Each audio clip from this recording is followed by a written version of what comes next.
All right. I have with me today Loritz, who runs the Consciousness Development channel.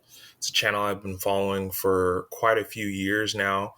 And I actually reached out to you a couple years ago to do an interview, but that fell through with just getting busy with life. But now you were kind enough to take out some time and meet with me so we can discuss a bunch of different topics, mostly centered around spirituality and spiritual practices. But yeah, Loris, would you like to say anything before we kind of jump into it? Yeah, thank you for doing this interview with me. Um, I I don't really have anything like to say up front. I mean, I'm really happy to be here. Maybe I can just introduce myself for Yeah. someone who's not familiar with maybe some of the videos I've posted on my channel and my background. Yeah, I started meditation around 10 years ago, which was mainly motivated through some like secondary benefits of it, like concentration. Like I researched, I remember I researched while I was studying mechanical engineering back then. I was researching this, okay, how to concentrate better for studying or something like this. And then I kind of came to meditation and just started the habit. And at first, like just did it for these what I now or later discovered, like, okay, those are like, is not the primary purpose of a meditation practice to improve your ability to focus on your studies. And so, but that was really helpful because it was my motivation at the time to get the habit started of like a daily meditation practice. And yeah, so that I found really important. And from there, I quickly discovered, oh, this can go quite a bit deeper. There is Mm. more. Visited a couple of retreats, also experimented with different psychedelics, and yeah, I think we will go over all of that in the interview. But yeah, so I have, I think, I don't know, 7 years ago or something like this, I started just sharing my insights on YouTube on the channel. I started out at first like making Alan Watts quotation like videos Mm. and edited some of his recordings into some short little videos, but then also quickly kind of felt tired of that. So I was interested in other stuff and didn't want to like only do Alan Watts videos, and started making my own. And so that grew into the channel. Yeah, you mentioned earlier. Yeah. I remember that time when you were making the Alan Watts clip videos, and Alan Watts was years ago a big inspiration for myself to get into meditation and to delve into it deeply. He has such a poetic and lyrical way of introducing the topics. Um, I think a lot of people were inspired by Alan Watts. I find it Mhm. interesting that you mentioned that you got into meditation for the cognitive benefits for studying and education. I'm actually an educator. I work at a charter school here in the States, and I work with special education students. So I'm very interested in taking whatever spiritual practices may have a beneficial cognitive effect and sharing it with the students, even if they're only using it for the purposes of improving their scholastic ability. I recently got a book. I don't know if you're familiar with Daniel P. Brown. Have you heard of him before? No, I haven't. He was really big in the well, I should say he was a psychologist, a psychology professor at Harvard. He recently passed away, but he was a Tibetan meditation adept. And so he wrote this book that I just showed you with a couple other authors based off of the Tibetan elephant path of concentration, and it's kind of pared down for younger kids. So it's about teaching Mhm. adolescents how to concentrate. And that's really important. I see it a lot with all the distractions that we have nowadays with social media and the such. So I want to ask you, how was your meditation practice? Did you find that with regards to improving your concentration, did you find early on that you saw really big improvements? You were able to concentrate, study more effectively? I think I have to answer this with yes and no. Okay. So there are two parts to this answer, and the part where I would say yes, it did improve my concentration ability is on the pure aspect of okay, what are you doing while you are studying for something? Definitely over time you feel the effect that oh, somehow this practice kind of quiets down the intruding thoughts of other topics that may be running right now in your life. Mm, So what it does is really there is when you start out a very scattered mind, it's like it's jumping from one question in your head to the next and thinking about this event and another, and it the frequency with which it changes what you are thinking about kind of for me I felt slowed down a bit. mm, Or you could also say it made me more aware of when my mind tried to do that. mm, Like, there's my attention is not fully on that one thing. It's not one pointed really. There is like in the back of my mind kind of running a thought about what I may do when I finish studying or whatever it was at the time. It wouldn't develop into something that like pulls you off completely from the subject you wanted to study. And in that regard, yeah, meditation really helped a lot. But in my particular case, somehow I got so quickly so fascinated with spirituality and meditation practices, but also psychedelics, that it really, really deeply made me rethink my motivations for actually studying mechanical engineering. mm, So in that sense, it drew away a lot of energy rather not than concentration away from what I thought was meaningful at the time. So actually, I think it decreased the time that I was studying because I wanted to read so much about spirituality, about meditation, and yeah. So that is the no answer of the the no answer part of this. that's an interesting turn of events. Can I ask you what you do professionally now? Yeah, I still finished the degree in mechanical engineering, and since then I have been working in that area for about 5 years. But then last year I made kind of the switch from full-time employment in that area to only part-time work and mainly focusing now on teaching people meditation. So I'm actually, yeah, consulting mainly one-on-one with people who also, like you, found me through YouTube or my website, and yeah, I'm really, really happy that I have made this shift.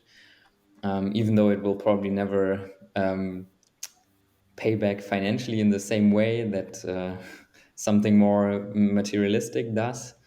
But that's totally fine because I see much more value in this than being an engineer.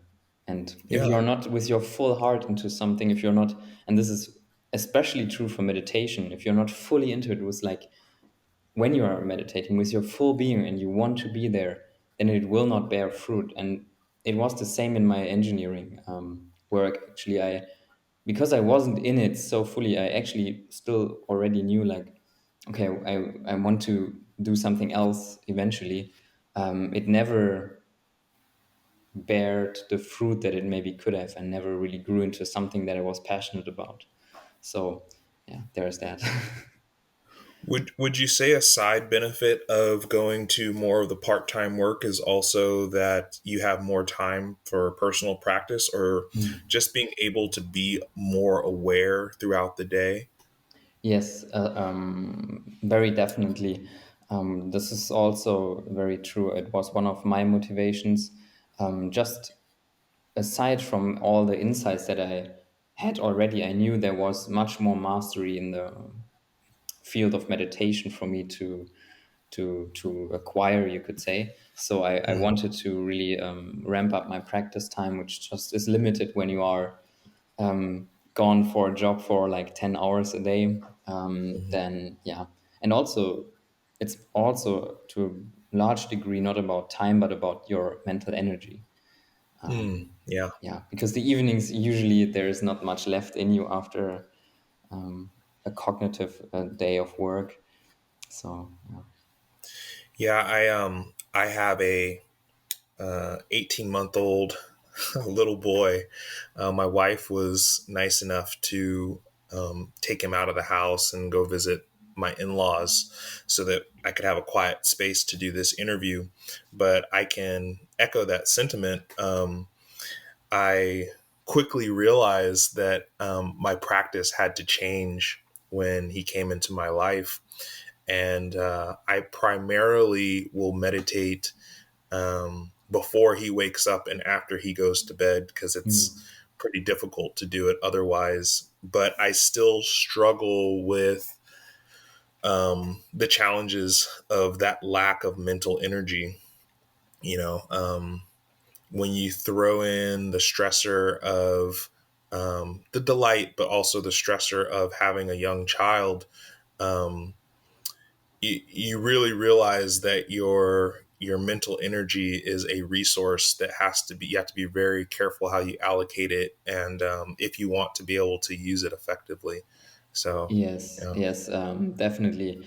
And also have to say, I attribute a lot of my um, progress or insights that I had to not the sitting part of the practice, where it's like, okay, you have your dedicated hour in the day where you meditate, but I attribute that more to the part where you are trying to create a certain view in your daily life, where you try Hmm. to cultivate a kind of contemplative state of mind throughout other activities in the day. Hmm. And interestingly, also that I started that practice really early on, also maybe 9 years ago, also for a different reason than spirituality. It was more because I read somewhere online that it's good for having lucid dreams. And at the Hmm. time, I was really fascinated with lucid dreams and tried to have them as much as possible. And one way to do that is to really always kind of be aware of the state that you are in terms of am I awake or am I asleep dreaming? Hmm. To instill the view of questioning, okay, what is this experience like? Is it dreamlike? Is it reality? Like to constantly have this question in the back of your mind, because what that does is you will keep that with you and take it with you into your dreams. We are only not aware of our dream state because we take so for granted that this is actually like wakeful state, and we never question its validity. And that's a habit that we take with us into dreams. We take it for real while we are in it. Yeah, and so that was a very powerful practice for me. Did you find that the number of lucid dreams increased dramatically when doing that practice? Oh, yeah, definitely, yes. But it also depends on how seriously you are actually doing that, or rather, how successful you are at implementing it, because it can be easy to forget throughout the day. I Hmm. worked with reminders on my phone in the beginning to really like constantly remind myself to check this, to practice actually. And it got to a point where actually I grew tired of it, because every dream I was having, it was a lucid dream. Like almost every night I had several dreams I remembered as lucid dreams, and it got to the point where it felt a little bit exhausting and too distracting. Because really, when you have so many lucid dreams, weird stuff tends to happen to your mind, where you play around so much with your dreams that you create very stable, like kind of second realities, where at one point I felt like, okay, I could enter the same dream reality every night and live like a parallel life, um, Hmm. which had like really continuous aspects and solidity to it, which where characters were like having certain personalities, and like this parallel life started to kind of impede with this one, and I got a little bit scared even at times. So I kind of stopped that and tried to put a lid back on that very active and yeah, very active dream life. That's really interesting. I have some experience myself with lucid dreaming. I don't think to the level in daily life that you did, but when I would go on meditation retreats, by maybe the second or third day, every single time I would lay down to sleep, I would find myself in a lucid dream. And it always was very exciting. And things would be hyper real, so to speak. Yeah. Um, and it's always something that I wanted to cultivate for the purposes of um, kind of having that ability to work with the unconscious, perhaps do shadow work, that type of thing. Um, and I wanted to ask, did you have any experience with like wake induced lucid dreaming, the wild technique? Mm-hmm. Yes, that's also what I practiced for many of the nights where I, yeah, did lucid dreaming. It's years ago, but yes, I still have very vivid memories of how that technique unfolds. And yes, I had also quite surprisingly quite some success with it, even though it's described as a more difficult technique. But somehow, as you said, like when you go to bed with the intention to keep some of your awareness alive, um, or awake rather, yeah, that really trains your concentration abilities. And actually, kind of, it felt like I intuitively know how to fall asleep and not fall asleep at the same time. Mm, Like yeah. consciously stay awake while the body falls asleep. And yeah, it's a fascinating technique because you go through these periods of um, wild hallucinations, like where you're not sure yet, am I still completely awake or is this already the dream? And then this sleep hypnagogia sets in where you're still aware of the room, but then there seems to be a real dog beside your bed barking, or like really strange sounds. And at first, it can freak you out a lot. But yeah, it's also really interesting if you're just letting go and be open to whatever happens. Lucid dreaming is a topic that I bring up with my students almost on a yearly basis. And for those students, I've always have a few that say, "Oh, I never knew what that was called, but I've had those experiences." And then there will be a few that have never had that experience. And quite often they'll come back a day or two later and say, "I had a lucid dream for the first time." So just kind of bringing that into their awareness. I know that other cultures have had um, a huge emphasis on dreaming um, as a way of divination, as a way of guidance. It really does seem like it's a huge tool to have in your toolbox. And my experience with the wild technique, as limited as it is, I noticed that a lot of the students that I work with experience similar things.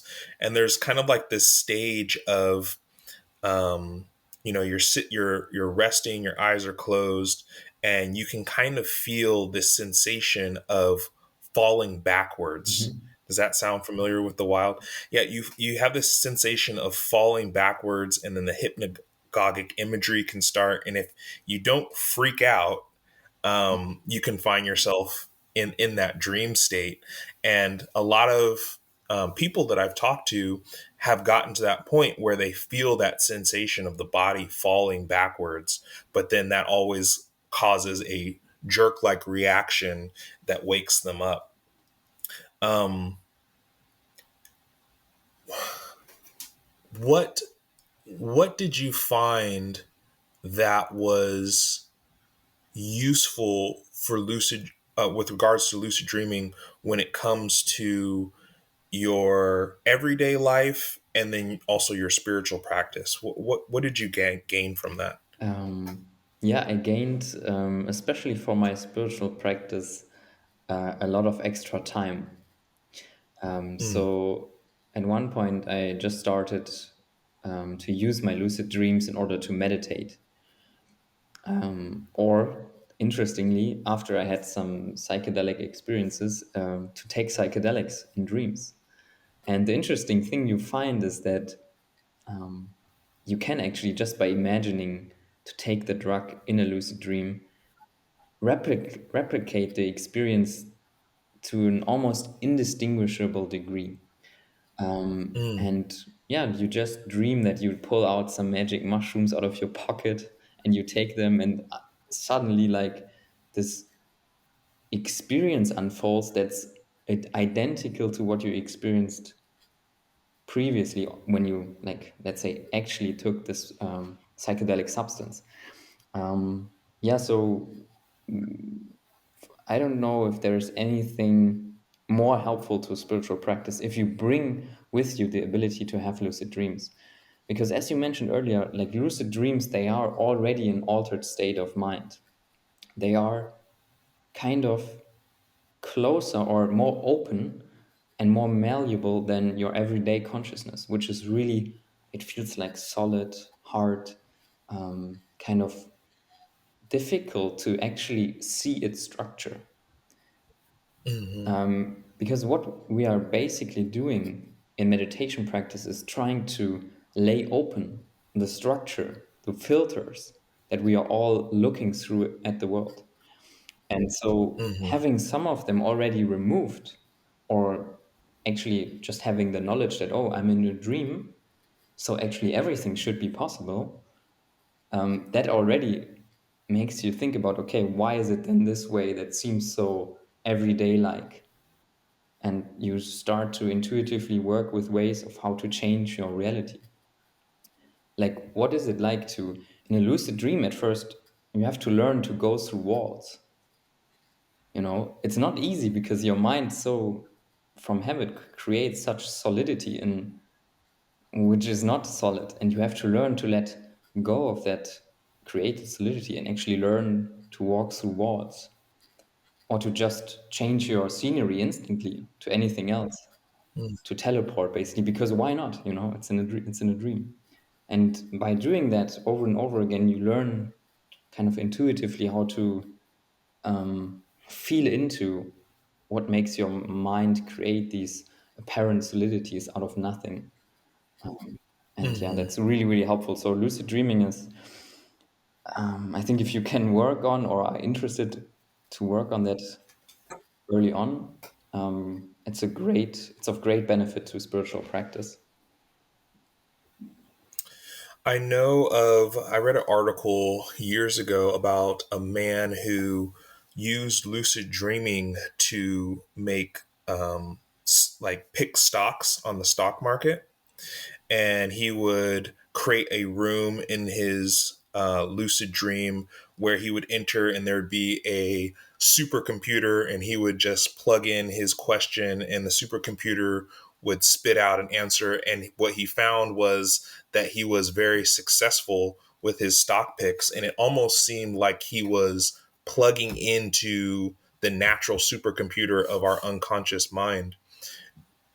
Have you found any, let's say, less than spiritual but still useful material applications for lucid dreaming? Only in the sense that it would allow me to have time to practice certain things. Hmm. As I mentioned with meditation, just to try out, okay, what states of consciousness can I get into? If I, in my dream, sit down, close my eyes, and do whatever you are trying to do and develop in meditation currently. Um, but then also, I remember sometimes where I practice skateboarding. I just did Mm, skateboarding in my dreams, and even though I can't really, like, definitely tell it helped my real world skateboarding, it definitely felt like yeah, um, it did something. Because okay, even in the real world, what does 1 hour of skateboarding really do to your skills? Like, it's only going to do so much, and yeah, you don't have endless time in dreams also. So um, yeah. That reminds me of a story that my now 88-year-old grandmother told me of a dream that she had when she was a child.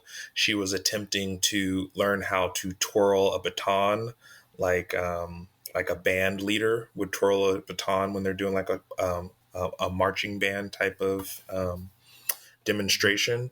And she couldn't do it while she was awake, but when she fell asleep that night, she dreamt about how to do it, and the next day she had gained that Yeah, wow. ability. Yeah, that sounds So really like it's possible yeah. to do such things. But Yeah. other like material benefits in the kind that you mentioned earlier was like kind of influencing real world life, real life events. I have to say I didn't think about that possibility. Maybe my mind was too solid in that regard because of my ontological view of like materialism and physicalism that I brought with me at the time.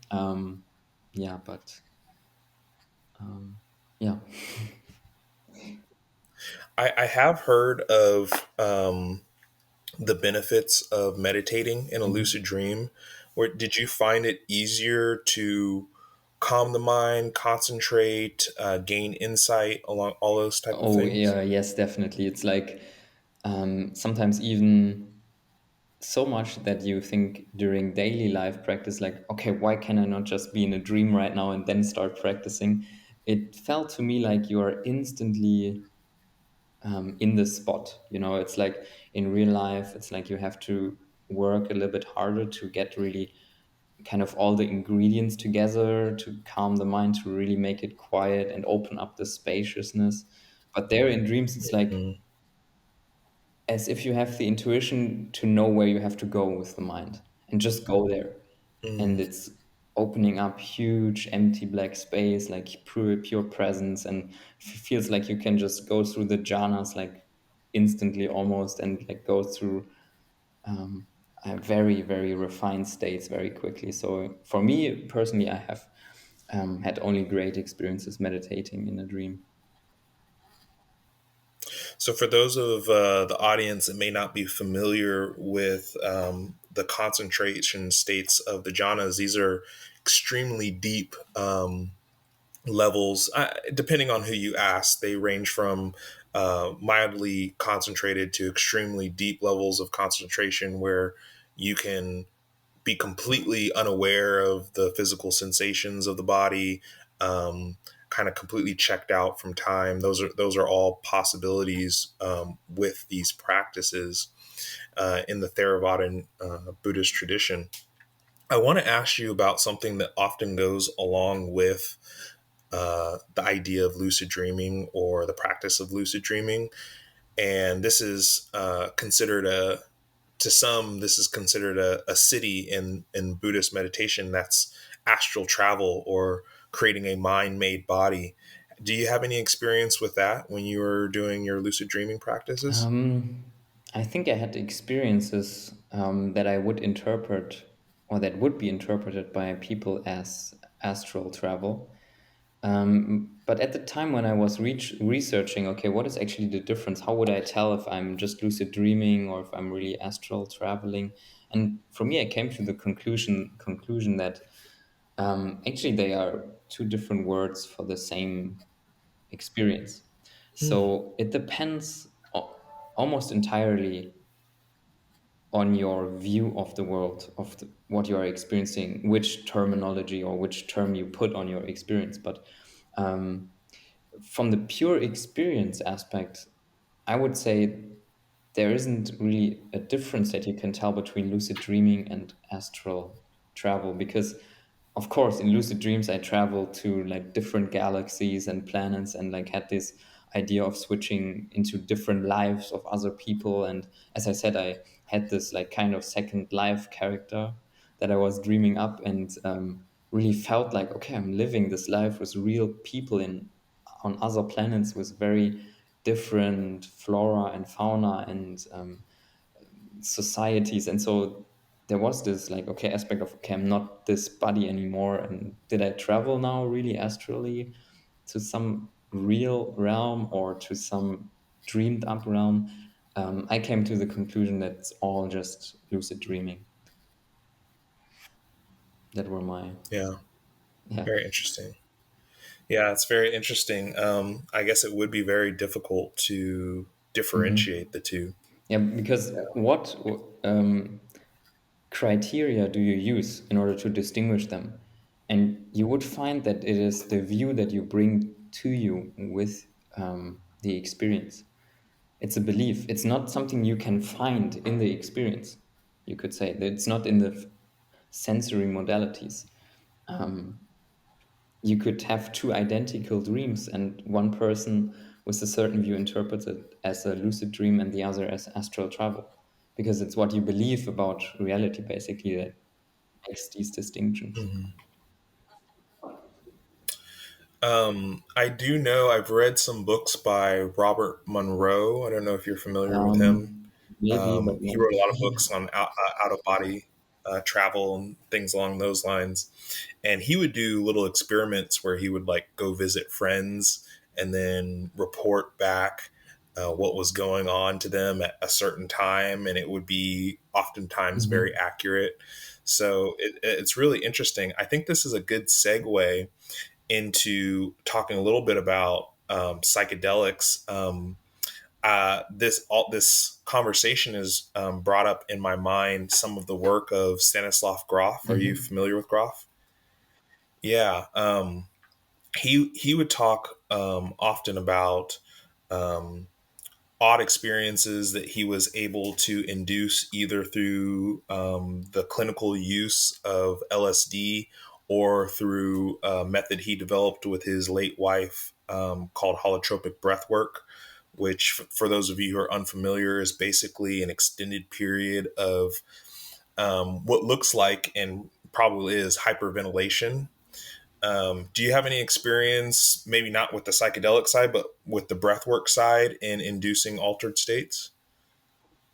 Only very limited. I have tried it a few times and definitely felt my experience changing. Um, but I also have to say it was quite a time back, and I didn't do it like methodically over several sessions in order to really say anything useful to that technique. But yes, I can imagine that it works because the effects that I felt definitely were noticeable. So maybe you can tell me more about your experience if you have. So, a few years back, I did a breathwork workshop in the Grof tradition, holotropic breathwork. What was interesting about that was, and I think that I probably bit off more than I should have at the time, was that it was a weekend where it just happened to line up that there was a ayahuasca ceremony and the breath work. So one day I did the ayahuasca, and then the next day I drove to the Bay Area to do the breath work. Um, and it was an interesting experience. My personal experience of the 3 hours of the breathwork session was that it was mostly energetic. I didn't have very many visual experiences, but it was energetic and it was very cathartic. So I felt like I had been cleaned out afterwards, psychologically, energetically. Um, the way that it's usually done is that you're paired with another person and you alternate sitting and breathing. And so the person that I was sitting for had a full visionary experience where he went to the underworld and he saw demons, but he had this feeling of security. And so he was able to kind of like laugh it off. And then he went kind of almost like the full divine comedy. He kind of went down to hell, then kind of went up to purgatory, and then went into paradise. And so he had a whole visionary experience that I didn't share. Later, I did a kind of truncated practice. It's called neurodynamic breath work. And so it's the same basic concept, but the sessions were shorter. They weren't the full 3 hours. And I think that it was about an hour and a half, maybe 90 minutes. And in that instance, I did have a visionary experience. I saw myself as some kind of antelope or gazelle running away from some predator. And just the moment when the predator caught me, I then became the predator. And so I got to feel this very interesting experience of this my life is at risk, I'm about to die, and then this joyousness of like, oh, I have food to feed my family. And so that was a really interesting experience. I don't know really where to place it in terms of my personal self development, but it was really interesting and it was very compelling. And I really haven't had much time to engage with the breath work since then. But I've read many of Groff's books, and he talks about some very amazing um, experiences that people report that really kind of break down, if you take them as credible, break down the materialistic paradigm in terms of people in these induced states speaking dead languages that, maybe there happened to just be a professor of this dead language who, was observing this and was like, how does this person know how to speak Sephardic, or um, there was a story that I read about a man who, how did that go? He had experience of being a priest of some sort in a castle in Spain, and then that castle being raided and him being thrown over the tower and falling to his death. And then upon further research, he found that there was a castle in Spain during this time. There was a priest that was there during that time. And there were certain aspects of the experience that he had that matched up perfectly with the historical account. So I know that there are a lot of instances like that when people get into these altered states of consciousness. Um, so yeah, it's a very rich area. I hope that more research is done in that area. I actually reach out to Groff maybe a couple of years ago to try to do an interview, but he had just had a stroke, so he wasn't physically able to engage with that. So, Mhm. but it's very interesting fertile area. Yeah, this what you were just saying brought to my mind some aspect of the spiritual path, which is interesting because when I came to it, and I think many people who come to this have similar inclinations, is with the idea of wanting to know it all, Mm, wanting to know how is reality? Is it really like this, or is it more like this? What is the self? Do we have free will? Is it material? Are atoms real? Is it all made up of stuff? Did the universe explode in a big bang and we are the result of it? All of these questions, because I was really scientifically minded and had all of these interests in physics, of course, but also in mathematics. And I discovered paradoxically through this work um, that you, in a sense, that you can never answer them. mm-hmm, But not because maybe in a certain way you couldn't. Maybe there are answers to these questions. Are these experiences real? Do they point to something? But it's more in the sense of the answer or the question even becomes nonsensical to you mm, because you don't need it anymore. It's because you see the motivation for asking these questions. Once you discover, okay, why did I have these questions? And now kind of they have fallen away, they are not a problem anymore. And there you discover it was because you didn't feel your intuition and your feelings about these topics. That's what drove you to find answers. And I think this comes back to one of the recent videos that I posted about how to really become happy through meditation and to enjoy the practice of it. Because the more you enjoy your state of being, the more unified it is. And if it's when it's fully unified and you're aware of this unity rising as you or God or this consciousness, whatever term you want to use, um, then there is obviously nothing left out. There's no empty space to fill. It's Mm. all full. There isn't only in conception that there is the idea created that there is an answer missing here, that there is an empty space to fill. Mhm. It only happens in the conceptual mind.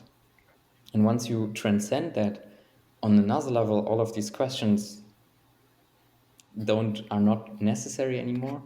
Maybe they are interesting pastimes, but on a deeper level, you know that they cannot be answered in the way you hoped when you started out the inquiry. You could say further too that even if they were answered, they wouldn't give you the satisfaction that you were Exactly, hoping because for. yeah, Yeah. because what would the answer be? It would just be a sound, it would be a thought.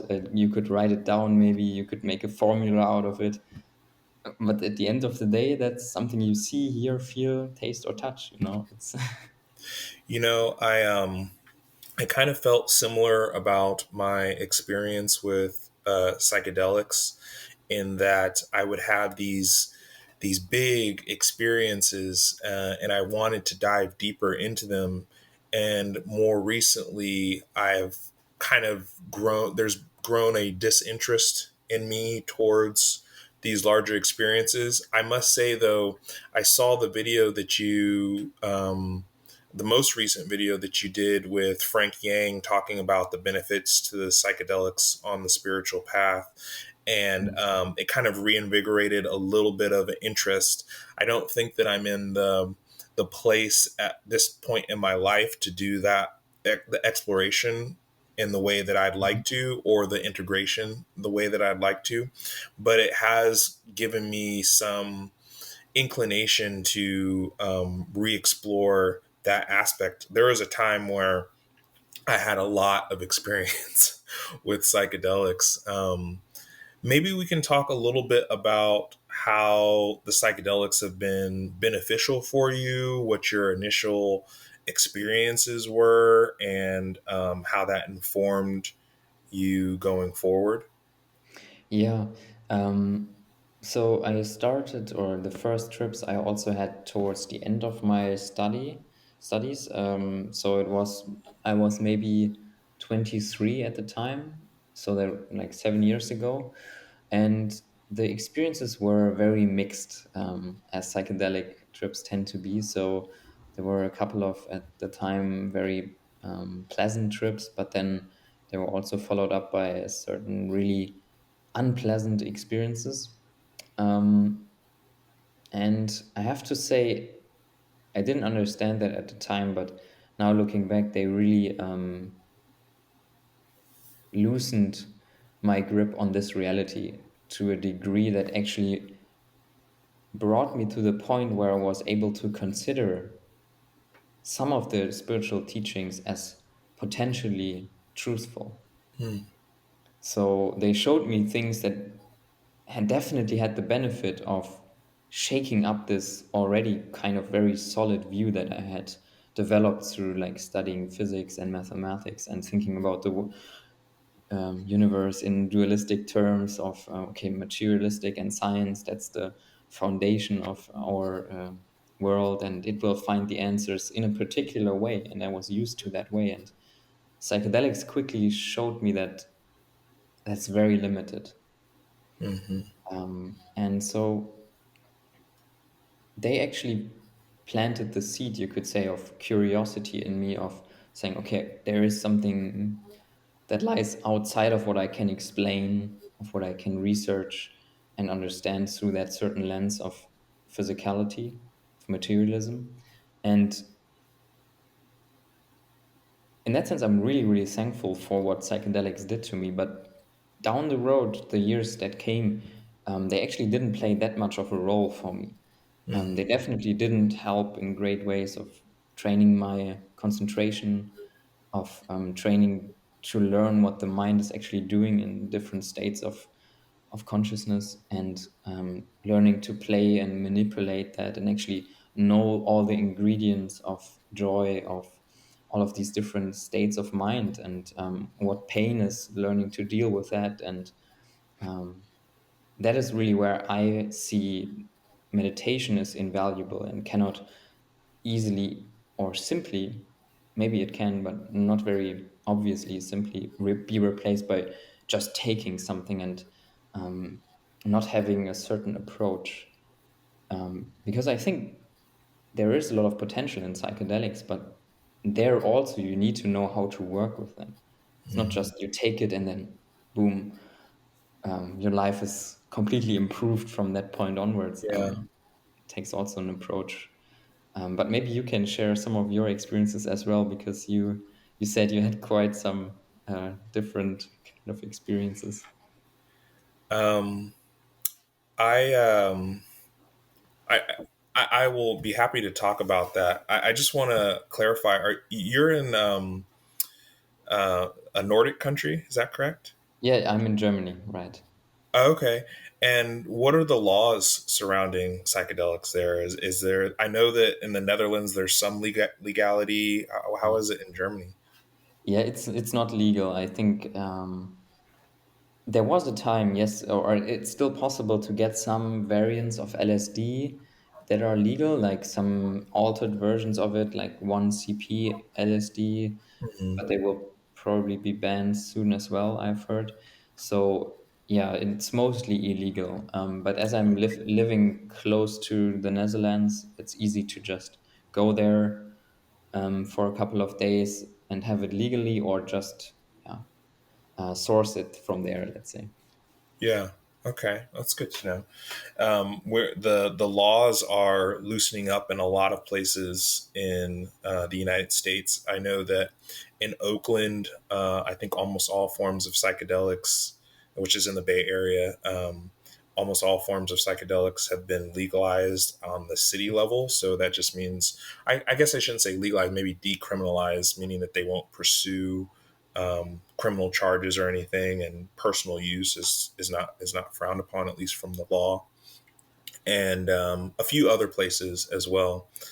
But my own personal experience, I would say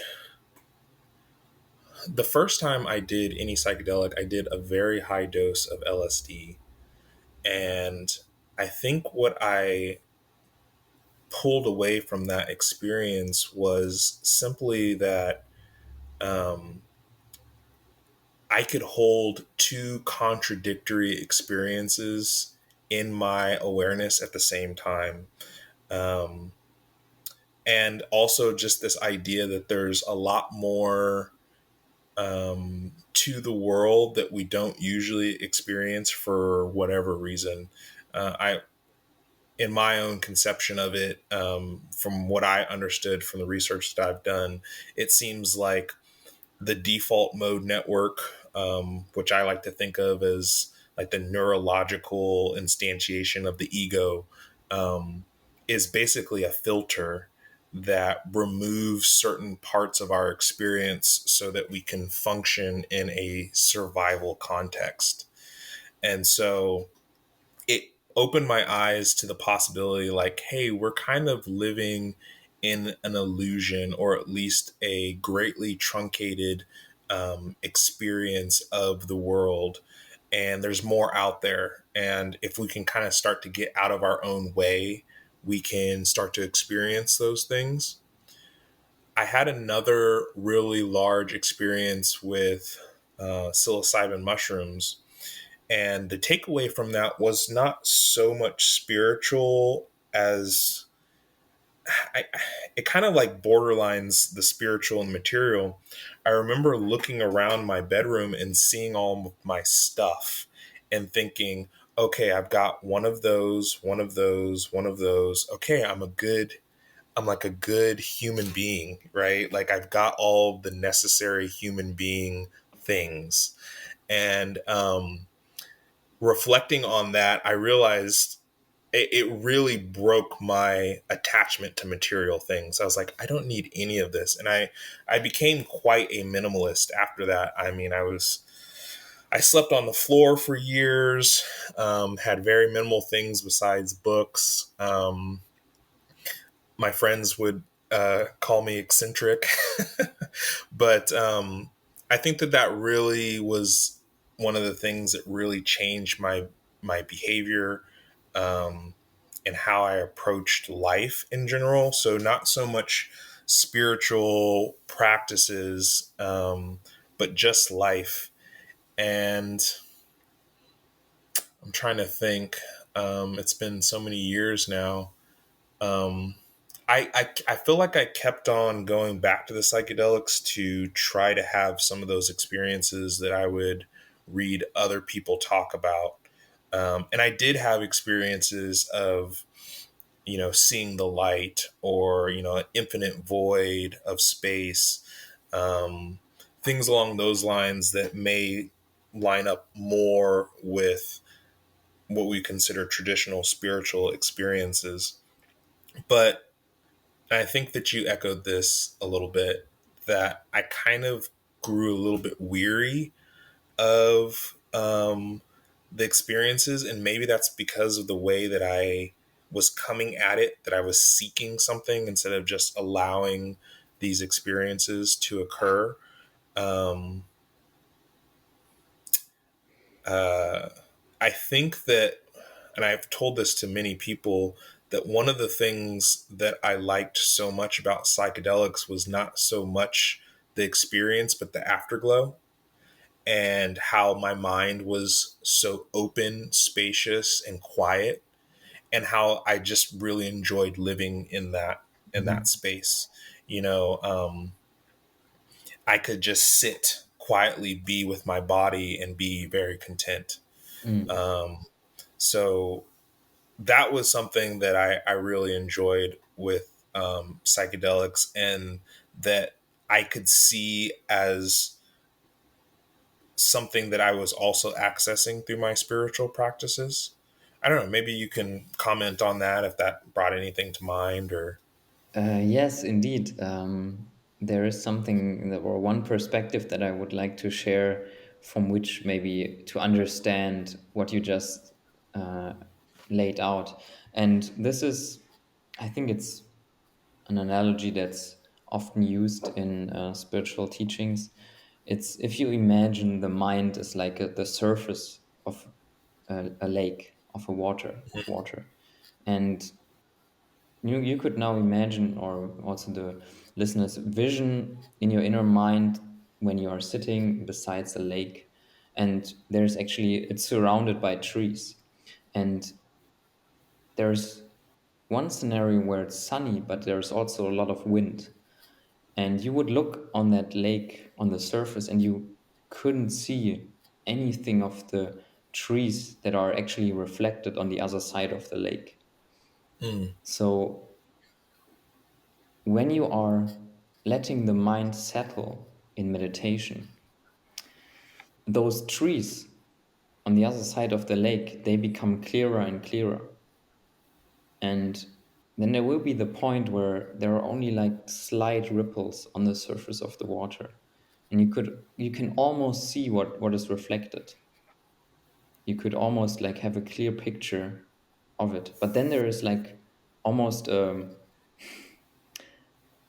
magnitude of difference between some ripples and a perfectly clear, still mm, surface.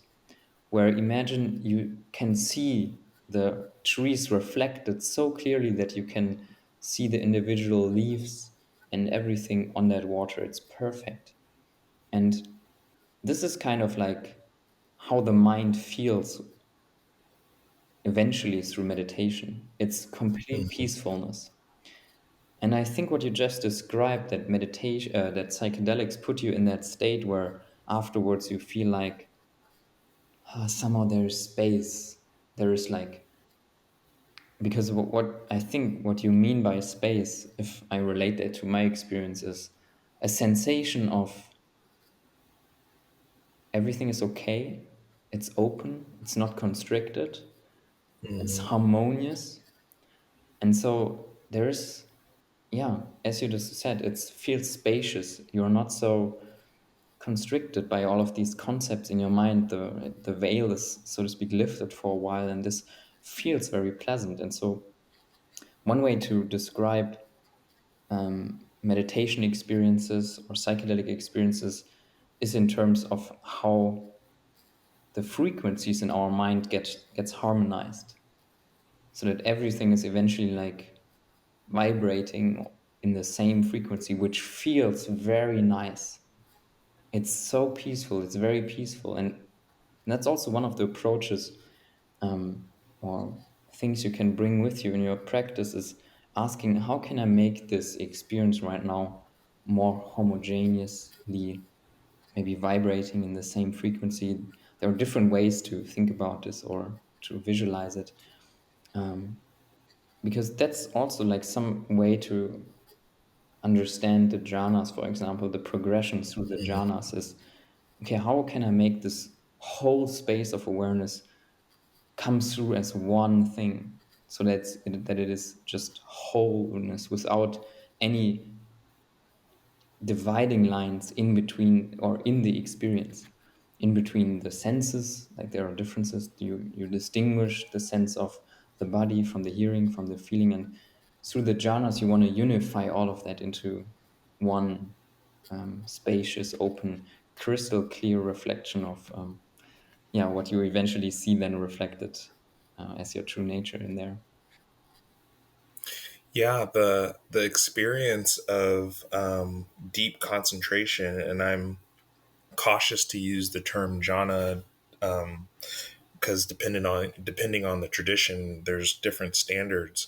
But the experience of the mind in deep concentration and even afterwards is very similar to that afterglow of psychedelics, and it's just this openness, this acceptingness. And one of the insights that I had of the mind and concepts and thought was that they're all very contractile in nature. Mm, To have a thought, you kind of have to like impinge on the mind. There's a certain level of tension mm, there to even have a thought. And I got into this with the last interview I did with Stefan Snyder, and he confirmed a lot of these experiences that I was having. But it does seem like you can do this at any time. You can do this walking down the street and just be aware of your mind and the contractions and the tension in your mind. And especially with the aid of your breath and the exhale, you can let go of some of these things. I this makes me think about a day that I had where, for whatever reason, I was super in the flow and I was just with my mind and with my breath throughout the entire day. And every single time I would take an exhale, it was like a rush of euphoria through my body. And I kind of had this little smirk on my face when I was interacting with other people, thinking, like, you have no idea how pleasant it is for me right now, just having this somewhat banal conversation with you.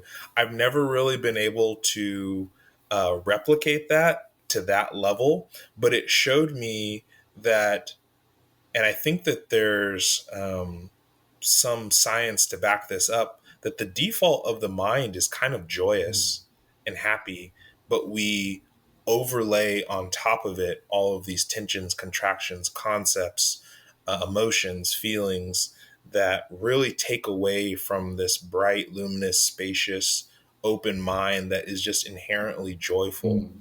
Um, Maybe we can talk a little bit about concentration practice, since that's kind of where we're going. Yeah.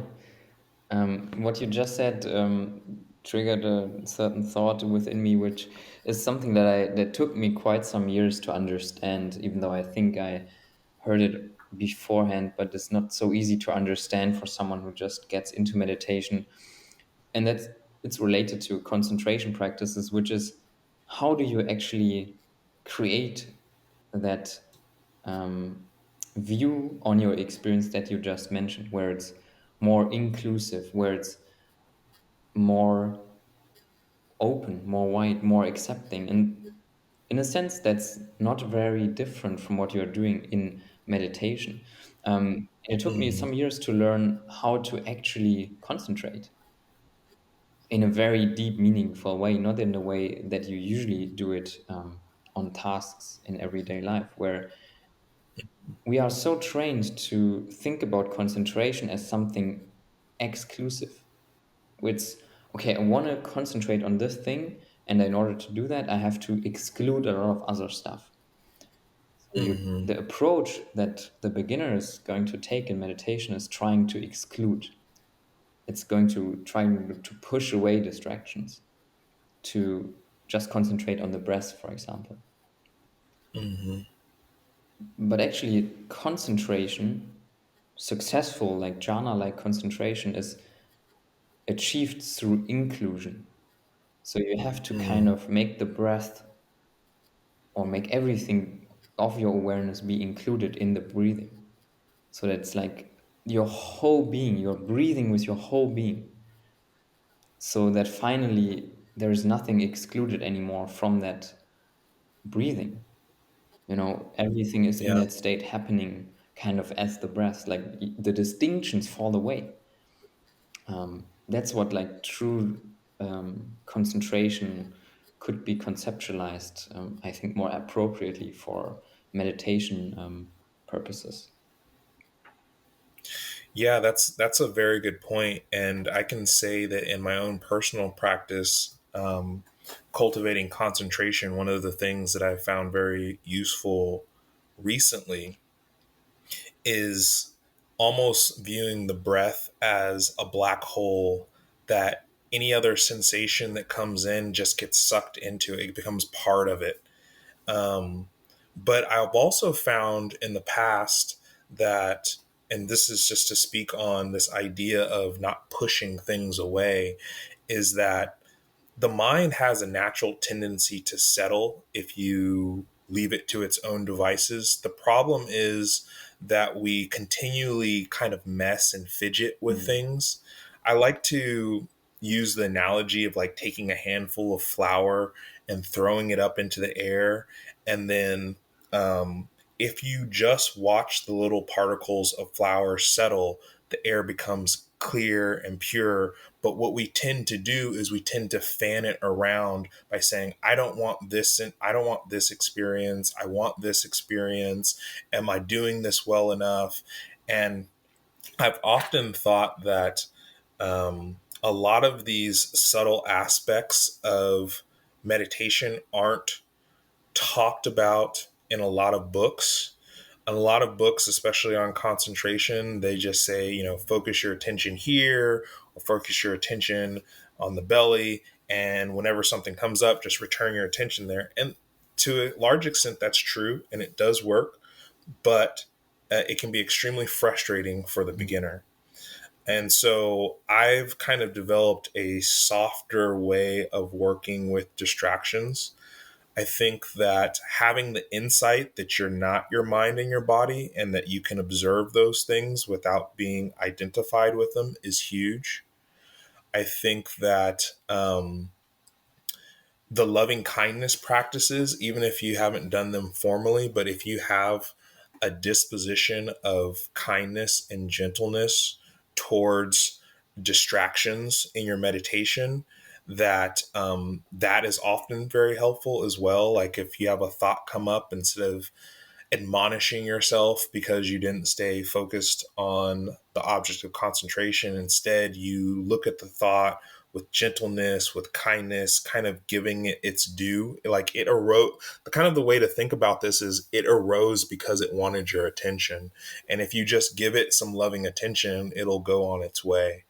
And so, that is one way that I found that it's very useful to get the mind concentrated. And um, there is this level of observing the subtle there's like kind of like two stages. There's a point where the verbalization kind of stops, but there's still like a fluctuation of the mind, and you can see like, oh, if my mindfulness gets a little bit weak here, um, thoughts are going to start coming back up. So you kind of have this aspect of being gentle with the thoughts and the emotions and the mental formations, and then as those calm down and they aren't like explicitly being um, they aren't explicitly arising in the mind, then you can kind of look at the surface of the mind and see this gentle vacillation of the mind, and just being with that calms down. And there's a distinct shift from the mind, and I'm having thoughts, to I'm no longer having thoughts but the mind is still moving, and then that next shift to the mind has basically stilled is tremendous. It's just like, that's when the mind just opens up and becomes spacious, and it just seems like so much more is Yeah. possible with a mind that's like that. Yeah, So those are my yeah, thoughts on that. really well explained. And what it feels like to have these shifts in concentration is, as with the example earlier, is like it feels more peaceful in a very, very, Mm, um, in a way that's not really well described by joy or happiness, but something better. mhm. Something Yeah, something that's of a different order. It's because what you discover also with increased experience in meditation is that happiness or joy, what we usually understand by this, it's actually still an agitated state. It's still like yeah, somehow not quite right. It's still, there yeah, are aspects in it that are somehow dissonant. It doesn't feel completely right. Um, yeah, but that will only become obvious down the line for most people. But it's still a point that you just described very interestingly, where when it all stills down, um, it's a different kind of experience. It's really like you shifted um, the operating system, so to speak. Because for like really profound states of stillness and concentration, even the sense of self has to go. It's something that yeah. you are Hmm. generating. And if you still generate that this thing over there is perceived by something over here in the mind, and then there is some level of agitation, something that is creating that sense of self, which is actually on a very fine, deep level, a distraction from the thing. And so, Hmm. yeah, that's just Yeah, what came up to mind when you were explaining your experience. definitely, definitely. Um, the traditional term for joy in this meditation is piti, and it took me a long time to associate my experience with that term, because it really does kind of feel like an intense version of being a child on Christmas morning.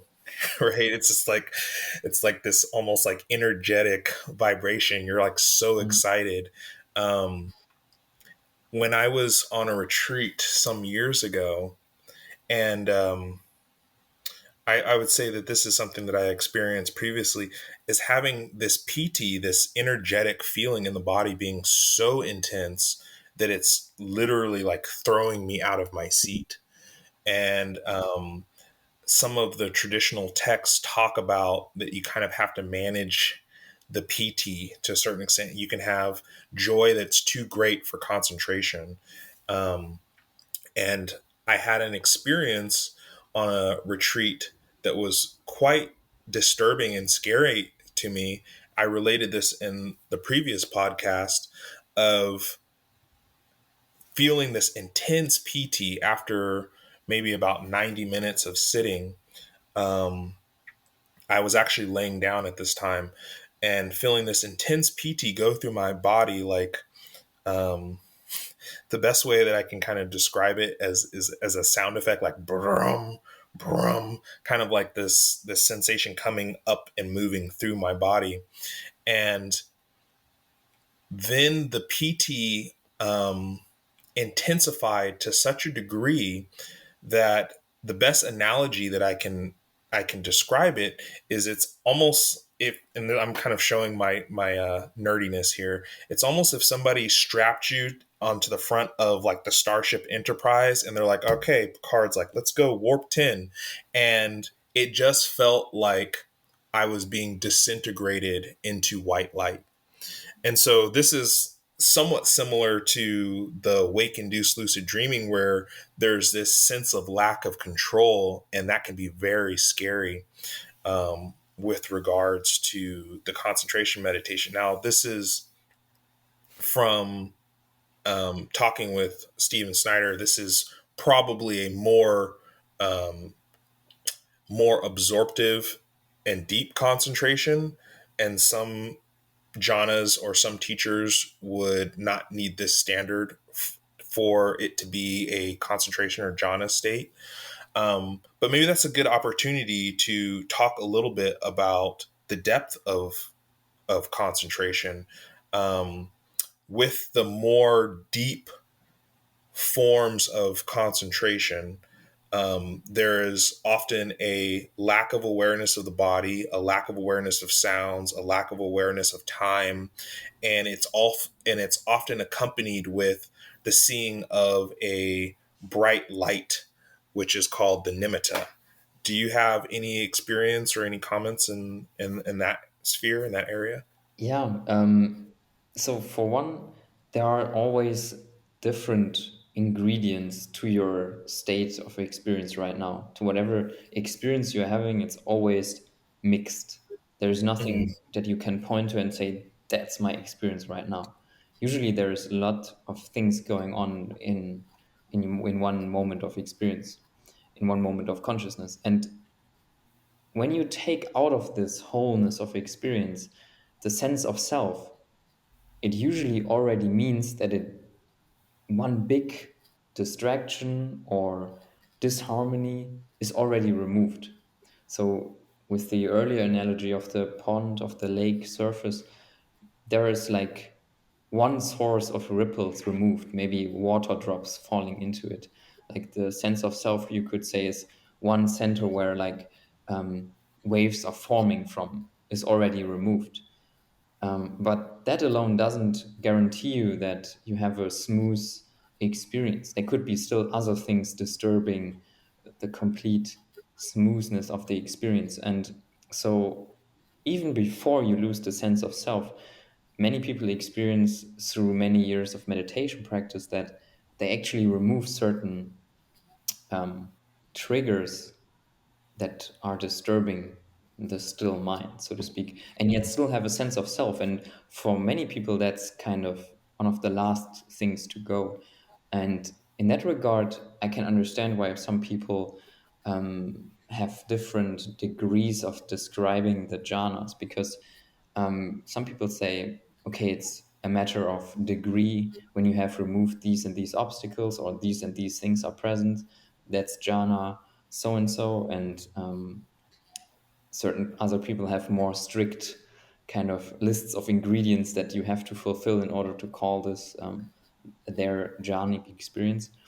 Um, but yes, removing the sense of self and then seeing, okay, whatever is left, how do I refine that? That is Mm-hmm. like, I would say, where true jhanic work is starting, and can also take you even all the way through all of the jhanas, through cessation, um, and yeah, finally, the goal of the path. Do you find that retreat time is necessary for that depth of concentration? Yes, in my own experience and also for many other people. Yet, as we have said in the beginning, for me, example, right now, I'm not yet having kids, maybe in the future, but um, I'm working only part time. I'm teaching this, and I have a lot of time to practice myself. Many days it's about 4 hours a day. I can feel this is doing a lot to develop these different abilities to switch between the jhanas and have these deeper insights related to aspects of certain jhanas, and how to navigate them.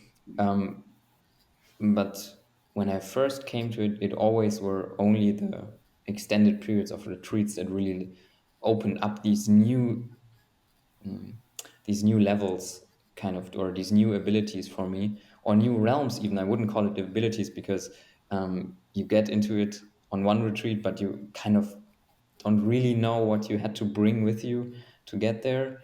But it at least opened up in the mind the possibility to go to such places. And yeah, because for many people at first, before entering any jhana, it's a lot of doubt. It's like, yeah, people are talking about this, even though they may believe them, but they doubt, can I do this? Maybe I'm just Mhm. not um, blessed enough with like mental abilities in order to pull this off. And I don't know, a lot of doubt is coming in, and really, in order to shatter that, you need a good, at least 10-day, or even better, 14-day retreat where you can basically practice this the whole day, and then you can enter jhana and yeah, re- um, remove your doubts that you are still carrying in your mind. Yeah, that's huge, and it's even now. I wouldn't say that I'm an adept in this type of meditation, but I've had my handful of experiences, and even now I still struggle with. Can I do this again? Was that just a fluke? Mm, Um, you know, but getting past, I've come to the conclusion that any depth of concentration is better than no concentration, mm, and even if you can just quiet your mind so that there's less chatter in your mind, that's of great benefit. mm, It really is. And maybe to double back to what we were talking about in the very beginning, in terms of the more materialistic and practical uses of some of these states of concentration, is that if you can quiet your mind, it's almost like when your mind is noisy, it's inefficient and it runs dirty. And so when you can quiet your mind, it's almost as if you can ask it to do something and it facilitates itself. So if I like to do a lot of creative work, I like to draw, I like to paint, um, and if my mind is really busy, it's really bogged down, it's really tired, it's somewhat laborious to come up with an image and have it look the way I want. But if my mind is quiet and calm and energized as well, I can just simply request something of my mind. And it's almost like, for example, if I'm trying to draw something, I can see it projected onto the page and I just need to then copy what I see. So the mind is just so much more malleable and useful in that way. So, yeah, definitely is my experience as well. I have one thing that I want to say in regard to this, which is, when you have repeatedly entered like very refined states of concentration, you kind of develop the sense to be able to pick those qualities up in your everyday experience. So you could go through what would be regarded by many people tragic life events, or some just bad days, or very stressful situations. But when you have experience with meditation, you have access to certain parts of your experience that you hadn't before. And the more experience you get, the more this stillness or this peacefulness can be accessible in every situation, until finally, with like very advanced stages, it kind of becomes prominent, so prominent in your experience that it's actually what you see mostly, so that you have a mm, jhanic state available all the time, because that's what you have trained your mind to perceive. It's the peacefulness that is underneath everything. that unification where all of these differences that you usually perceive are just projections on top of that. And in that way, it feels very good. For one, it's just Mhm. where you, if you could choose a state of mind, you would just choose that. But in one way, you're also very functional, and it is just um, so beautiful to see that coming from the practice, being able to still engage in the practice in order to deepen it. Because always being in this conversation right now, engaged with the world, there is a certain type of friction which you have to just experience in order to make the distinctions to live. But when you then go and you keep this presence and you go into your meditation practice, it can bloom very quickly again into like, oh, you still have it with you. You remained mindful throughout the day between the sessions, and it's still there when you go to the cushion and meditate again. It's like, I just have to grow that which I carried with me since last session, this peacefulness, this aspect. And yeah, it can just blossom so quickly again when you practice. And then that's really what I wanted to say. It's about controlling the mind between sessions, because you said like the minds can really, if you have these thoughts, it creates negative energies and just leaves bad imprints in your mind that you then have to work out in your next session before you can even get to concentration. And so keeping mindful throughout the day is really, really important if you have only limited amount, like let's say 1 or 2 hours a day to practice. Mhm.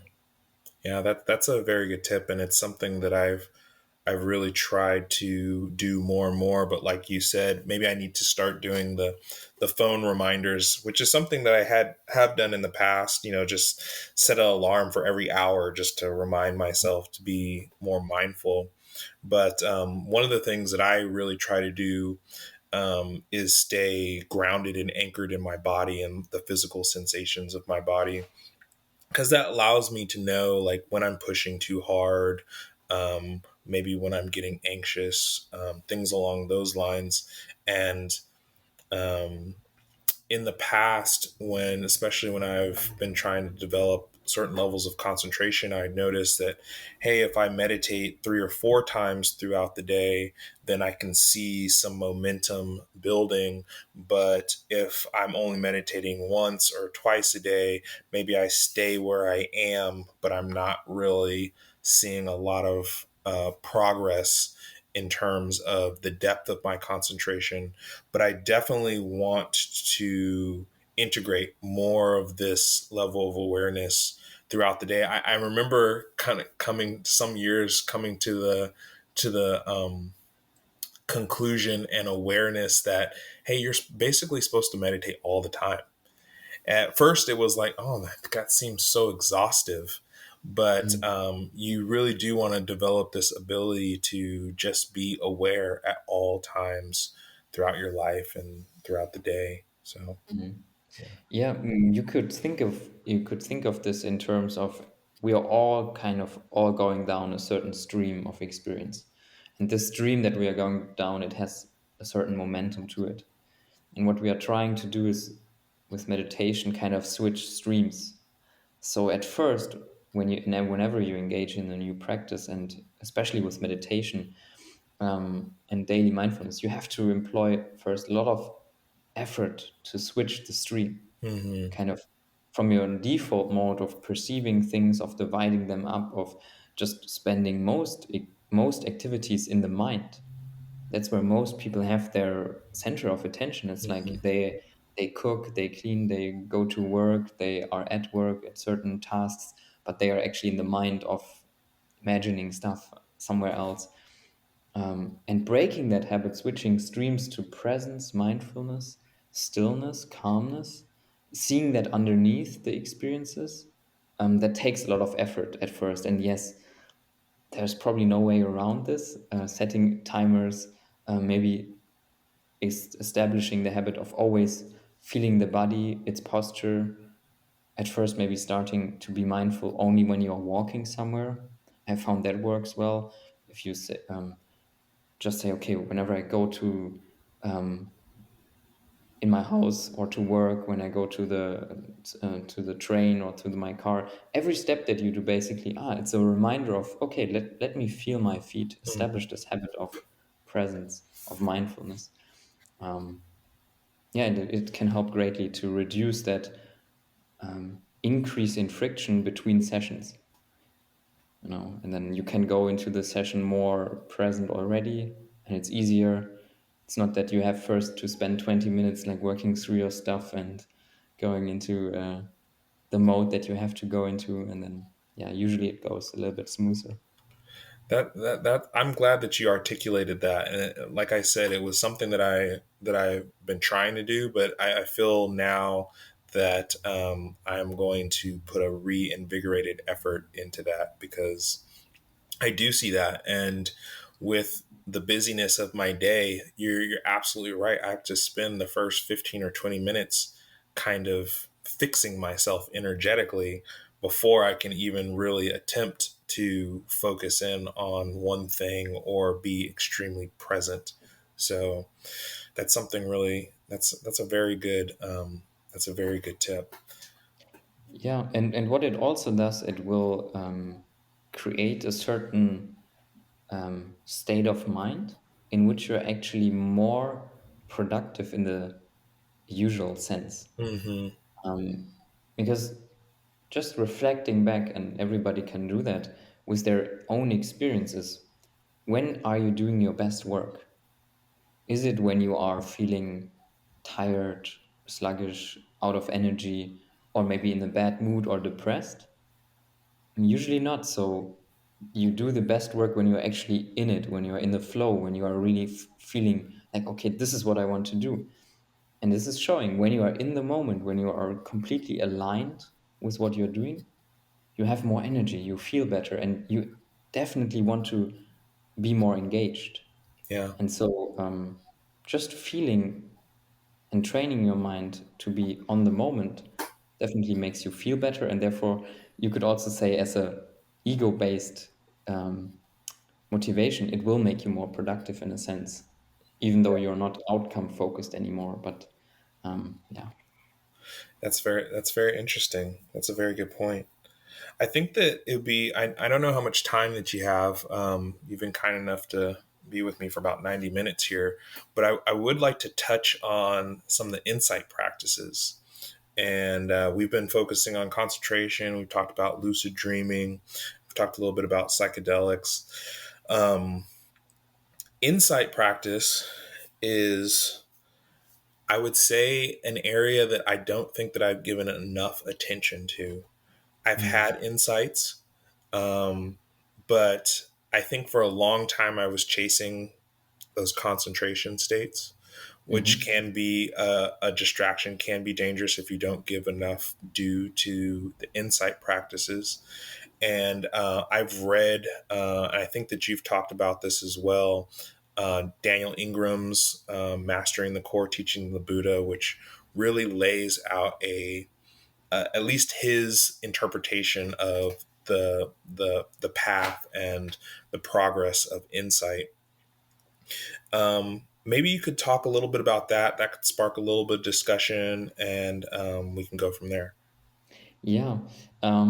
There are, in one way, there are two schools out there when it comes to insight or concentration. So, on the one hand, some people are saying concentrate first in your practice on the ability to concentrate, to have a certain level of stability in your in your awareness, to really train the mind to become one pointed.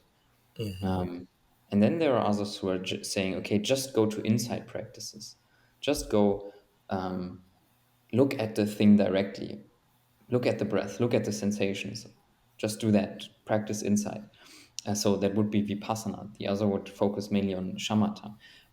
But it's not, those would be like two extremes. But usually you could understand this, and I think that's more helpful for practice, to understand this as a spectrum. Hmm. So, what concentration usually does, it increases your ability to actually observe reality. So all that we discussed earlier, the refinements, the jhanic states, the refinements of your concentration, you are actually researching, understanding what ingredients you need in order to observe reality. Mm. So, in a sense, you could say you need both. You need concentration and you need the ability to actually look at reality, to have insights. And in practice, you have to play a little bit with, okay, how much should I tend towards just unification of mind, oneness, to how good I feel, improve my ability to concentrate, and then use those abilities that you develop on that side to actually look at the sensations arising in the moment. Because, and this is important to understand, you can do concentration both on something more conceptual and something that is actually a sensation arising and passing in the moment. Mm. So for pure shamatha, you would use a concept. You would actually, even if you're doing breath awareness, you would let the breath become concept like, something very stable, very smooth, something continuous. You create that actually by the way you are practicing. And this would be pure shamatha, but then you can also use one pointedness, concentration, and look at sensations arising and passing very quickly, which is you have to first kind of feel into that, what that means. It's not easy to understand what's the difference between a conceptual breath and you also feel concentrated on it. If someone really would ask you, okay, are you concentrated on the breath? You would still answer yes. And actually, not really, in a sense. And then there is the concentration on the actual sensations. Um, and yeah, that's something you, with experience, you will work out the difference there, mainly through seeing the impermanence of things that's inside. And when it feels very smooth and continuous, that's shamatha. So, yeah.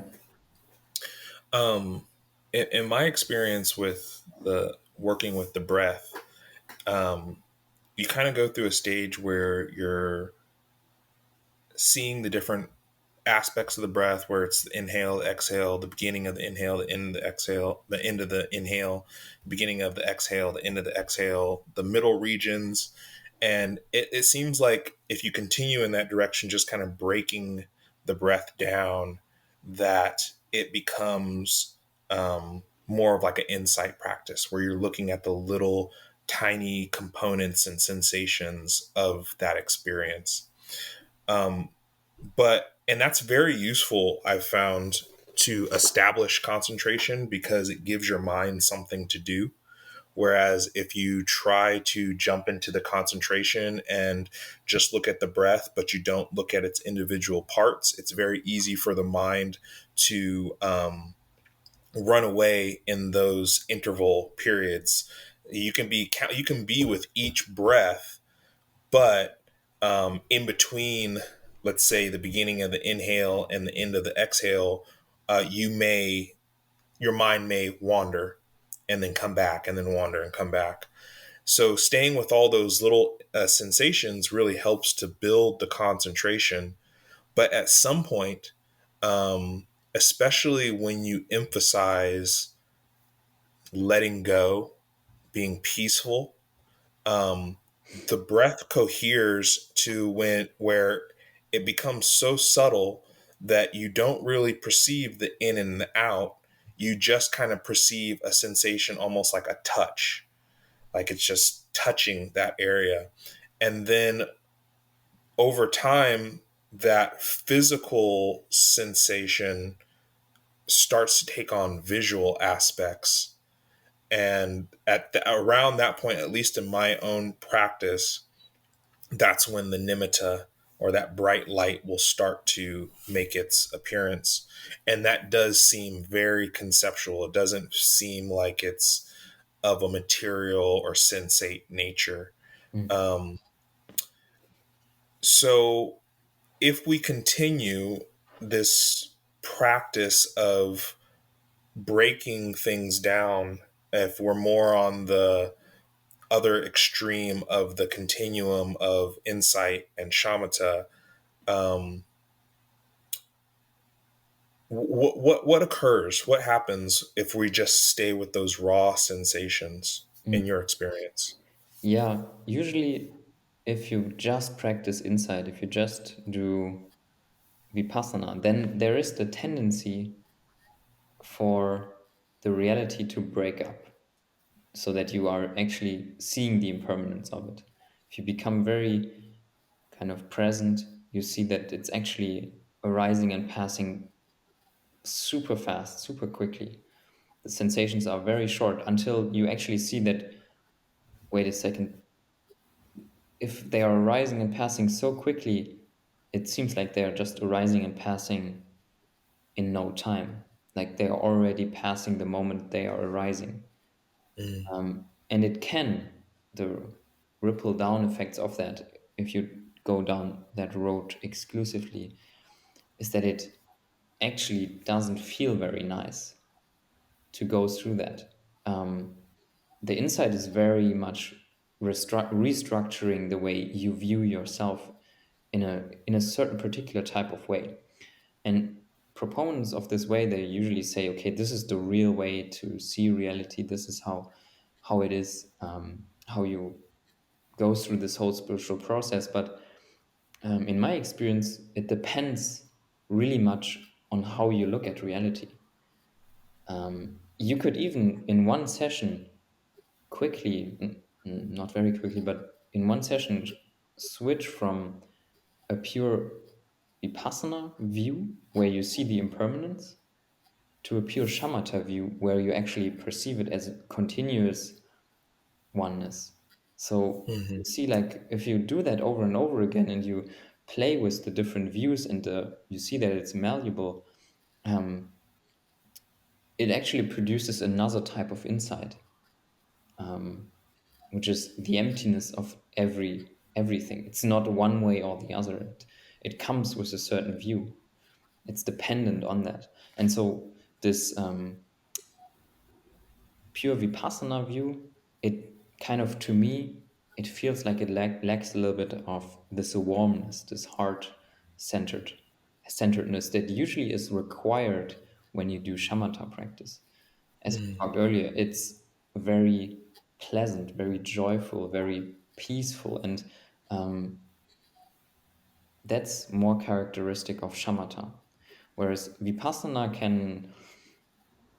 can feel all over the place depending on how you're structured, maybe what you bring with you, the expectations, um, and also involuntarily maybe bringing in certain types of vipassana, of shamatha aspects to the practice, even though you think maybe you are doing vipassana. There's, as I said, it's a spectrum. So, um, yeah, it That definitely feels better to go through shamatha first. But as you, I think, mentioned before, it can have the downside of getting stuck there and yeah. not going further. That the two thoughts came up. I don't know if you've ever seen. Sometimes they have like these laser displays where they'll have a laser moving extremely fast, and that'll create an image. Mm. I don't know if you've ever seen this before.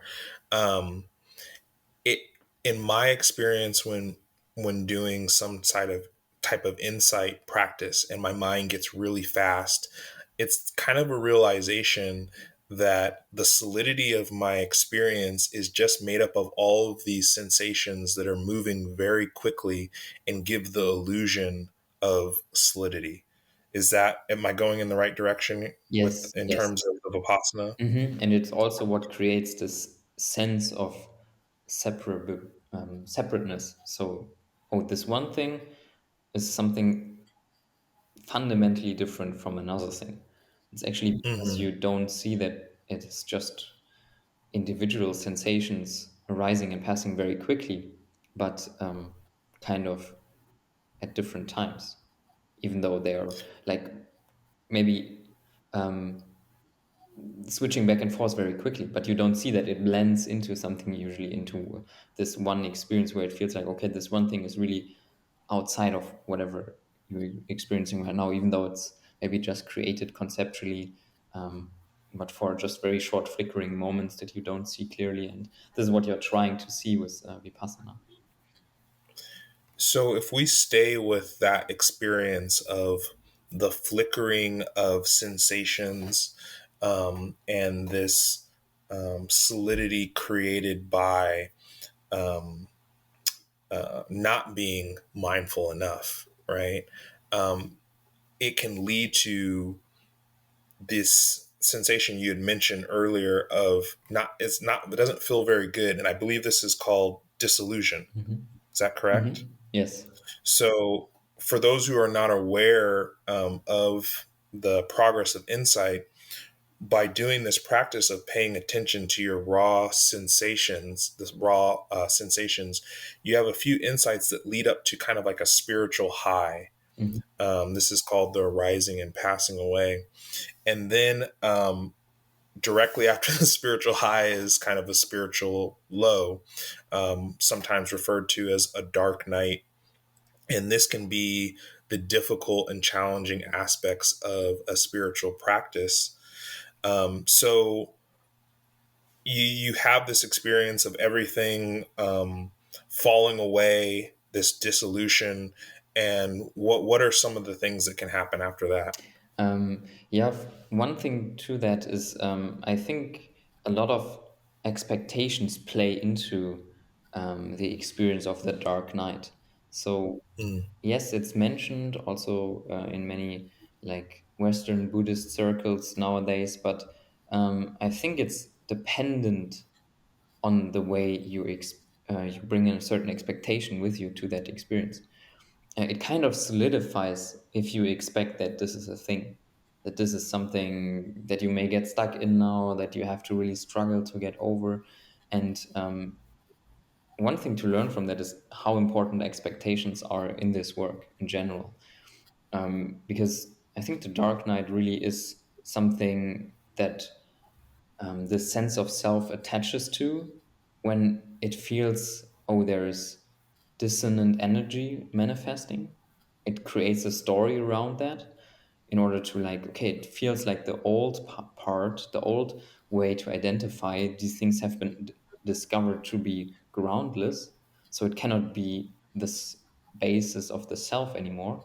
So it creates another blind spot, so to say, where it's like something you don't really want to look at, which it usually is these negative sensations, and it creates a story around, oh, you are in the dark night now. And so just for people to be aware, not to solidify any ideas around that. um, but yeah, sorry, I just this is just something that came to mind. What was your question again? I was just asking, and I think that that's a really good point. And I'll actually return to my question in just a second, but just to give a personal example of what you were just talking about, I, I'm not sure because I don't have all the experience in this area, but if I had to guess, I would think that at some point in the past, I passed the rising and passing away, and I've noticed in my own practice for years these periods of the mind is just foggy, or the mind is difficult to work with, or and it seems to happen cyclically.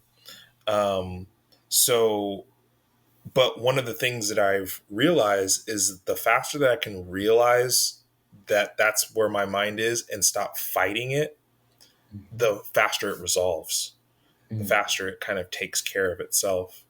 Is that kind of going in the direction which you were speaking?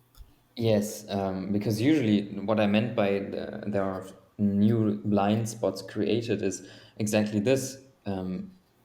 When you are again just mindful and present with what is, the practice goes in the direction of discovering these blind spots, which are usually just more sensations arising and passing away. So just more stuff to become aware of, to be mindful of, to experience as being groundless as well. So yeah, the more you can do that and actually apply the method, to actually just keep on doing whatever brought you to that place, just broaden its scope to look for, okay, well, what am I not seeing yet? What is still solidified here through Hmm. my way of looking? The smoother and quicker the journey will go, but it's still a process of figuring out how to do that. It seems like a lot of people get frustrated, especially coming off of that spiritual high, wondering why their experience has changed and if they're doing something wrong. And then this desire to get back to that place is actually an impediment to their progress and insight. So when the insight progresses, if you are able to stay with your sensate experience, there kind of comes a special stage in which you become equanimous about what is arising and what is passing away and its relationship to you. And if you can be equanimous through that phase, you can have cessation experiences. Um, if you don't remain equanimous through that stage, my understanding of it, at least how Ingram talks about it, is that you kind of go back to the start of the dark night or the difficult period, and you have to go through that trajectory again and again until you're able to retain the requisite level of equanimity to get you past that hump. Would that be correct in your own personal experience? I would say yes, you can experience it like that. In my personal experience, it was a little bit different because I learned about many of these phases that you go through in stages only in retrospect. So I have to like, this is this was this experience, and so it all unfolded a little bit more. Kind of calmly for me. It Mm. wasn't like this pronounced, these different phases. It was like even probably because I was blind to them to a certain degree. And this again where like intention and expectation comes in when you expect certain big things to happen, probably you're looking for those parts and therefore giving them more energy and they get more pronounced. Um, because yeah, you can move through that through those cycles and even have cessations rather unconsciously. So it can Hmm. happen even earlier, but then you only recognize that in retrospect. And over time, this becomes more and more visible, the parts of it. um, yeah, that's what it's has unfolded for me, and is also what you read when you have different schools describing how you move through these experiences according to their models. Some make this more distinctions, more stages, and more clarity on those, whereas others basically just say sit and watch your breath, and that's all they give you. Like in some Zen traditions, where it's like there is no concept around, okay, you go through this and then that and then this, and yeah, there's a whole variety of teachings and how in depth they are on these different experiences. Yeah, I would want to reiterate that some people can go through these, what for some people are difficult stages, challenging stages, and they can go through it very smoothly, Mm. without much struggle or maybe even noticing. So, can we talk a little bit about? We've got, you get past, at least in this model that we're using with Ingram's model he put forward, you get past this stage of equanimity, and then there's the possibility of experiencing a cessation. What is a cessation, and what is the value of a cessation in the spiritual journey? Mm. Yeah, I have to say I'm still at the point where I'm working out for myself how to approach these in a predictable way, and really figure out or get clarity on what happens leading up to them and following. So I can't speak with much authority on this. So everything that I know is also mostly I've gathered through reading. and then retrospectively seeing, okay, this was what I experienced. This matches these and these descriptions. But yeah, as I'm also still at the stage where I'm developing the ability to go also through the jhanas, predictably working out these different abilities to put the right ingredients in there, um, I'm hopefully able to access or to get to cessation um, more predictably in the future. So that's what I want to leave this as an answer to your question. Okay. So for the experiences of cessation that you have had, well, I'm assuming that you have had these Mhm. experiences, if not predictably. Um, can you? And I know I'm kind of throwing you throwing you like a little curveball here, but can you describe them?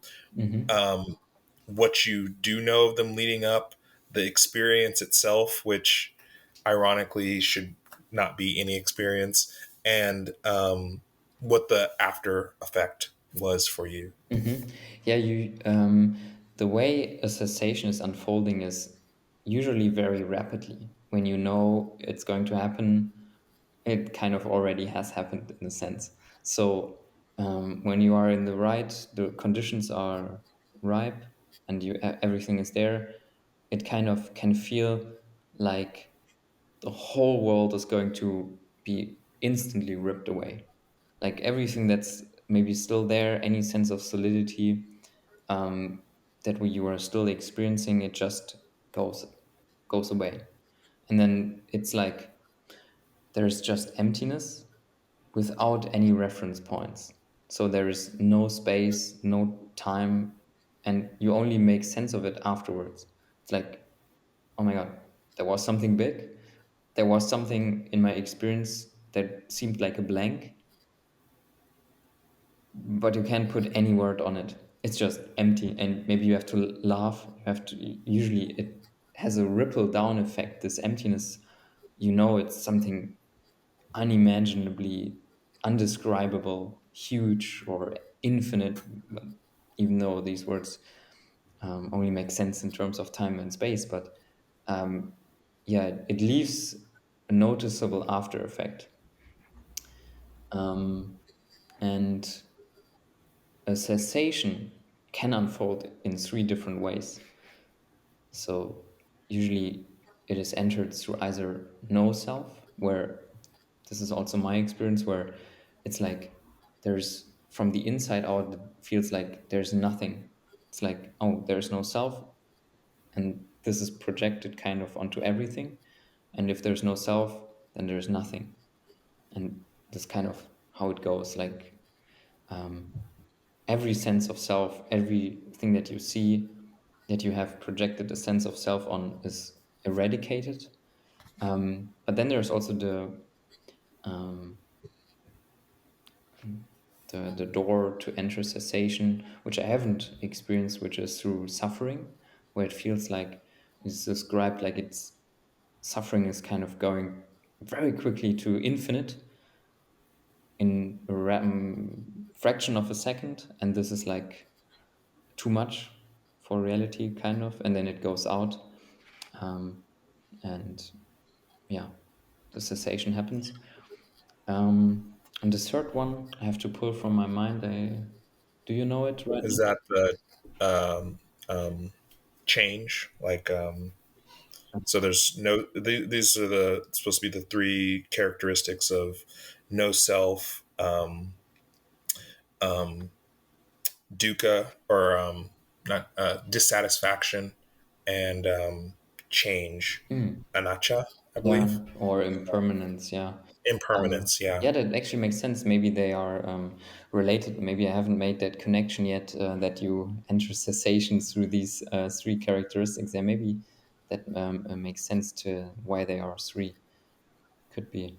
Yeah.